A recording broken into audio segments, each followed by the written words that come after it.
ನಿಮ್ಮ ಸಪೋರ್ಟಿಂದ ನೋಡಿ ಆದಷ್ಟು ಸಪೋರ್ಟ್ ಕೊಡಿ. ಆ ಪ್ಲ್ಯಾನಲ್ಲಿ ಇದ್ದೀನಿ. ಆದರೆ ಗಾಡಿ ನನಗೊಂದು ಇಷ್ಟ ಆಗಿರೋ ಗಾಡಿ ಒಂದು ತೋರಿಸ್ತೀನಿ, ಬರುತ್ತೆ ನೋಡಿ ವಿಡಿಯೋದಲ್ಲೇ.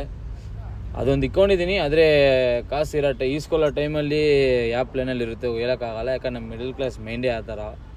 ಅದೆಲ್ಲ ಏನು ಮಾಡೋಕ್ಕಾಗಲ್ಲ. ನೋಡೋಣ ಅಂಥ ಟೈಮಲ್ಲಿ ಯಾವ ಗಾಡಿ ಆದರೆ ಏನೇ ಇದ್ದರೂ ಫಸ್ಟ್ ನಿಮ್ಮ ಆಪ್ಷನ್ನೇ. ನಿಮಗೆ ಫಸ್ಟ್ ಹೇಳೋದು, ನೀವು ಯಾವ ಗಾಡಿ ವೋಟಿಂಗ್ ಜಾಸ್ತಿ ಬರುತ್ತೋ ಆ ಗಾಡಿನೇ ಈಸ್ಕೊತೀನಿ. ಅದು ಮಾತ್ರ ಪಕ್ಕಾ ಪ್ರಾಮಿಸ್ ಮಾಡ್ತೀನಿ ನಾನು. ನೀವೇನು ಹೇಳ್ತೀರೋ ಆ ಗಾಡಿನೇ ಪಕ್ಕಾ ಈಸ್ಕೊಳ್ಳೋದು. ಅದಕ್ಕೆ 365 ಡೇಸ್ ಚಾಲೆಂಜು. ಇದು ಬಂದು ಎಪಿಸೋಡ್ 1. ನೀವು ಆದಷ್ಟು ಸಪೋರ್ಟ್ ಮಾಡಿ, ಶೇರ್ ಮಾಡಿ, ಒಂದು ಕಮೆಂಟ್ ಮಾಡಿರಿ, ಒಂದು ಸಬ್ಸ್ಕ್ರೈಬ್ ಮಾಡಿರಿ. ಯಾಕಂದರೆ ನೀವು ಹಾಕೋ ಒಂದು ಕಮೆಂಟು, ಒಂದು ಲೈಕ್ ಆಗಲಿ, ಒಂದು ಸಬ್ಸ್ಕ್ರೈಬ್ ಆಗಲಿ, ಅದೇ ನನಗೆಲ್ಲ ಒಂಥರ ಮೋಟಿವೇಶನ್ ಥರ. ಬಿಡು ಇನ್ನೂ ಮಾಡ್ಕೊಳ್ಳೋಣ ಅಂತ. ನನ್ನ ಟೈಮಲ್ಲಿ ಫುಲ್ ಡೌನ್ ಆಗಿಬಿಟ್ಟಿರ್ತೀನಿ. ಏನಕ್ಕೆ ಏನೂ ವ್ಯೂಸೇ ಹೋಗಿಲ್ಲ ಅಂತ. ಅದಕ್ಕೆಲ್ಲ ಟೈಮ್ ಬರುತ್ತೆ ಅಂತ ಸುಮ್ಮನೆ ಏನೋ ಇದು ಮಾಡ್ಕೊಂಡು ಊಟ ಬೇರೆ ತಿನ್ನಬೇಕಿತ್ತು, ಟೇಸ್ಟ್ ಇತ್ತು ಅಂತ ಸೀದಾ